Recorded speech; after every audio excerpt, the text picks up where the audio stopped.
E aí galera, tudo bem com vocês? Vamos aí para mais um giro de notícias sobre o Cruzeiro com questões importantes que têm movimentado o ambiente do nosso clube nas últimas horas. Meu nome é Emerson Araújo, esse é o canal 6x1 e desde o início eu peço para você deixar o like no vídeo, se inscrever no canal caso ainda não seja inscrito e usar os comentários para deixar a sua opinião sobre cada um dos assuntos que vamos abordar. Lembrando que o vídeo é feito com o patrocínio do OneFootball, que é o maior aplicativo sobre futebol do planeta com mais de 20 milhões de downloads. Ele é totalmente gratuito, está disponível tanto para Android quanto para iOS e o link para você baixá-lo tá aqui na descrição desse vídeo, beleza? Estamos aqui de camisa nova, né? Acabou de chegar, inclusive, aqui. Eu estava gravando o vídeo com outra camisa quando o carteiro bateu ali e era a camisa. Comprei lá na Netshoes, 90 conto. Muito obrigado a quem mandou uma mensagem, inclusive, me avisando, né? Porque semana passada eu falei que estava esperando ela ficar num preço mais barato para eu comprar. Essa aqui é a camisa do Cruzeiro do ano passado. E ela chegou aqui agora, 90 conto, dá pra pagar, né? Inclusive, se a Umbro quiser mandar umas camisas do Cruzeiro aí, eu tô aceitando. A Adidas que tá chegando no Cruzeiro também, se quiser mandar, eu uso com o maior prazer. Mas vamos começar o vídeo efetivamente falando um pouco do empate em 0x0 contra o Atlético Paranaense.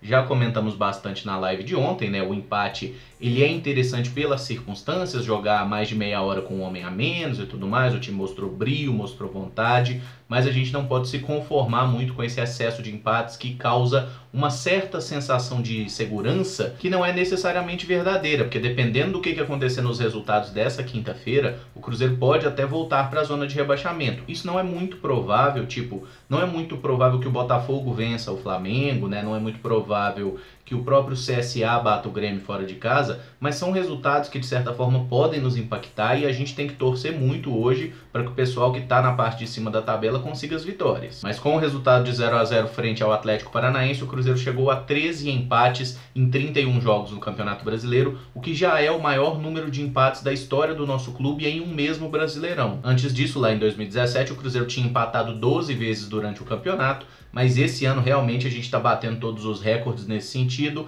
Não é um recorde positivo, tá? E o Cruzeiro é também o rei do empate nesse atual campeonato, considerando os 20 times disputantes aí do Brasileirão. Ah, Emerson, mas a gente está invicto a 9 jogos. Sim, nós estamos invictos a 9 partidas e desde 2015 o Cruzeiro não conseguiu uma sequência assim tão boa no Campeonato Brasileiro. Naquela ocasião a gente chegou a ficar 13 partidas sem perder. Mas o que mais atrapalha é que muitos desses empates que a gente conquistou foram em partidas em que nós tivemos todas as condições de vencer, né? E em 31 partidas a gente tem apenas 7 vitórias, o que é um número muito baixo para qualquer clube, né? O Cruzeiro é um time que se a gente tivesse, por exemplo, 3 vitórias a mais, né, nesses jogos aí que a gente empatou, e a gente pode até falar questões de arbitragem, jogo contra o Fluminense que fomos prejudicados, jogo contra o Bahia fomos prejudicados, várias partidas, né, que nos tiraram 2 pontos aí através desses empates, ou pela arbitragem ou por falhas nossas, né, tipo aquele jogo contra o CSA no primeiro turno, o jogo contra a Chapecoense lá em Chapecó também, que a gente deu aquele vacilo, mas ainda assim eu acho que aquele cara da Chapecoense estava impedido até hoje. Mas assim, se 2 desses empates a gente tivesse conseguido converter em vitória, já seria o suficiente pra gente estar muito mais tranquilo nesse momento e ir disputar esse clássico sem a corda no pescoço, né? A gente pode falar que não, o Cruzeiro melhorou, mas a gente ainda chega no clássico com uma situação muito complicada e se a gente não vencer o Atlético, o trem vai ficar feio pro nosso lado. Então essa quinta-feira é dia da gente ligar o secador sem dúvida nenhuma. No caso de Botafogo e Ceará, a gente precisa que esses 2 times percam, tá? Porque se porventura Botafogo e Ceará empatam os seus jogos, eles nos passam na tabela. Então a gente precisa que o Botafogo perca para o Flamengo e que o Ceará perca para o Inter, né? Isso num cenário ideal. Já com relação ao Fluminense que visita o São Paulo e ao CSA que visita o Grêmio, esses até com o empate deles aí não tá ruim não, tá? De preferência também que eles percam, né? A gente consegue ganhar um pontinho a mais com uma rodada a menos aí nessa luta contra a queda. Pensando aí no clássico de domingo, o Cruzeiro divulgou nessa manhã, né, de quinta-feira, que 25 mil torcedores já tinham comprado os ingressos e já estavam garantidos na partida de domingo contra o Atlético. Só que há alguns minutos saiu uma segunda informação dizendo que todo o anel inferior, né, setores laranja, amarelo e vermelho, já estão esgotados nas bilheterias e também já esgotou o amarelo superior, atrás do gol ali onde normalmente fica a máfia azul. Então tem ingresso no laranja superior, que é R$50, tem no vermelho superior, que está R$60, e tem ingresso também disponível no setor roxo, que é R$100. O clube deu até uma aumentadinha no valor dos ingressos para o setor inferior, que vinha sendo R$20, né, e nesse jogo foi 30. Eu não acho ruim você aumentar um pouquinho o preço quando é um jogo de grande apelo, como é um clássico.